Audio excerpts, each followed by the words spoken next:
Story 1. The basement encounter during my junior year of high school. A new student named Justin joined two of my classes midway through the semester.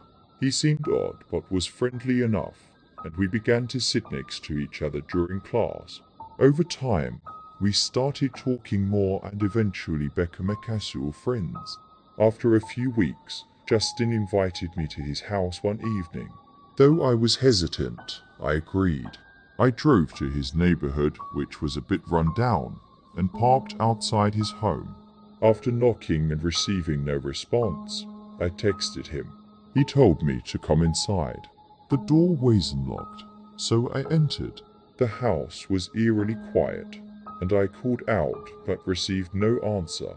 I noticed a basement door slightly ajar and heard faint sounds from below. Assuming Justin was playing video games, I descended the stairs. The basement was pitch dark, and I could barely see anything. As I moved deeper, I suddenly felt a hard shove from behind, causing me to fall forward. I hard-locked but couldn't see anyone. Before I could react, I was shoved again and kicked in the legs. Panicking, I scrambled to my feet and ran back up the stairs, tripping slightly but managing to escape the house. I texted Justin, asking what had happened, but he never responded. The following Monday at school, he acted distant and didn't speak to me. Over the next few days, he stopped coming topless entirely and was never seen again. To this day, I wonder who or what was in that basement. Story 2. The persistent stranger on day after school.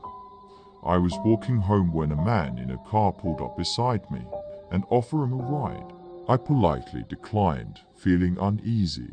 The next day, as I neared my neighborhood, the SME car approached again. The man rolled down his window and asked if I needed a ride. I declined once more, but this time, he didn't drive away immediately. The following morning, as I walked to school, I noticed the same car again. It slowed down and pulled over ahead of me. The man got out and started walking toward me. Panicking, I turned and took a detour through several backyards to avoid him. I eventually made it to school safely later. I told my friends and my MOM about the encounters. They were concerned and advised him to be cautious. From then on, I made sure to walk with friends or take a different route home. Story 3. The unseen intruder on evening. I was home alone when I heard noises downstairs. Thinking it was just the house settling, I ignored it. But then I heard footsteps approaching my bedroom door. I froze, heart pounding, as the door handle rattled. Terrified, I grabbed my phone and called a neighbor to come over. When the neighbor arrived, we checked the house together. We found nothing unusual, but I couldn't shake the feeling that someone had been in the house. The experience left me feeling sorry for the campground stalker a few years ago. Two close friends decided to take a camping trip deep in the woods. They were both fans of the outdoors and wanted to escape the stress of city life for a quiet weekend under the stars.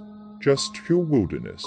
After a long hike, they found a clearing near a small creek and set up their tents. The first evening went as expected. They started a fire, cooked dinner, and shared stories until the flames died down. Then they crawled into their tents to sleep. Around 2 a.m., Mike was awakened by the sound of crunching leaves just outside their tent. He assumed it was an animal, maybe a raccoon or a deer. He sat up and listened closely, but footsteps were slow, too slow, and they stopped just outside the tent. No animal, he thought, would move like that. Mike whispered to Jason, "Did you hear that?" Jason mumbled, still half asleep, and brushed ITRF. They stayed quiet for a few more minutes, then the steps started again, this time circling the tent. Both of them froze. Then, out of nowhere, something was thrown at the tent, a stick or small branch. It hit the side, making them jump. Mike finally shouted, "Who's there?" but there was no answer, only silence. They sat awake the rest of the night, too afraid to even peek outside. The next morning, they stepped out cautiously. Nothing was missing, but about 30 feet away, they saw something disturbing. Footprints, human footprints that led up to the tent and then disappeared into the forest.